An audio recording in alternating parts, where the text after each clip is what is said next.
So how is the war in Ukraine affecting real estate? I'm going to try to explain this as simply as I can without getting into the politics of it. Okay, so right now what we're dealing with is a supply and demand issue. We don't have enough supply to keep up with demand. We've got more buyers than sellers, and that's for a multitude of reasons. Some of it has to do with the fact that getting materials and getting supplies is tough. Some of it has to do with the fact that COVID is taking out crews and people everywhere and just slowing down labor progress.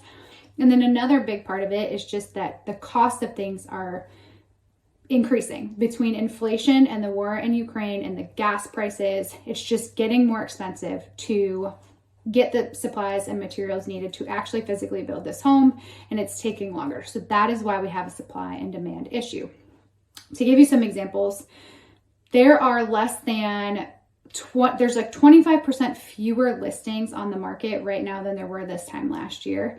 And because of this, all these issues, homes are selling for more than, they have ever. Obviously, every year we usually see an increase, but we've seen a 16% increase from last year. So the average home value in a change in a 1-year period is 16%, which is crazy. Typical appreciation you'll see is like 3 to 5%. So we're looking at 16%. Inflation does have something to do with that, but we're still looking at a significant increase in price. So rates are likely going to stay low while things are uncertain with everything in Ukraine. Typically, investors want to go toward these more solid investments. Like they want to stay in real estate and mortgages rather than stocks and bonds, which tend to be more volatile when things are crazy overseas and in the world. So we should still see mortgage rates staying pretty low.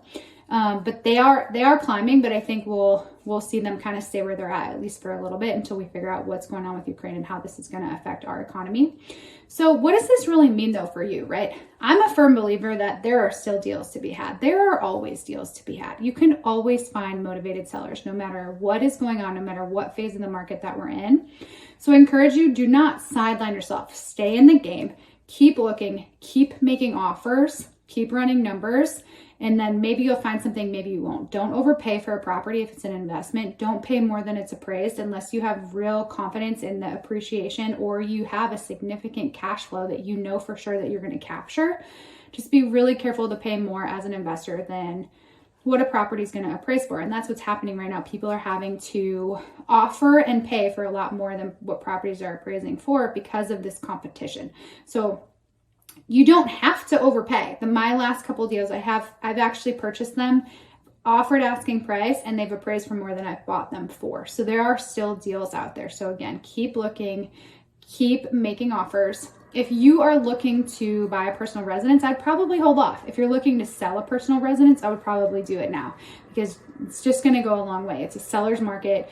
You'll have really powerful listing if you list it now. But again, as an investor, don't sideline yourself, and be wary too before you decide to sell an investment. If you plan to do a 1031 exchange, which allows you to defer capital gains, this is solely on investment properties. This doesn't apply to owner-occupied personal residences. Just know though that you have to buy within 180 days. You have to identify 3 properties within 45 days of closing on that sale, and then you have to buy within 180 days of the closing of the sale.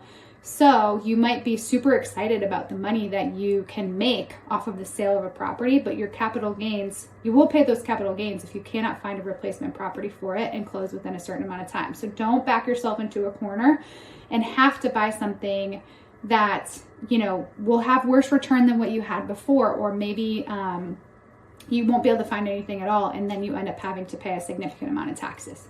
So that's kind of it in a nutshell. Let me know what questions you have. I look forward to hearing your feedback about what you think the future looks like and how it's going to continue to affect real estate.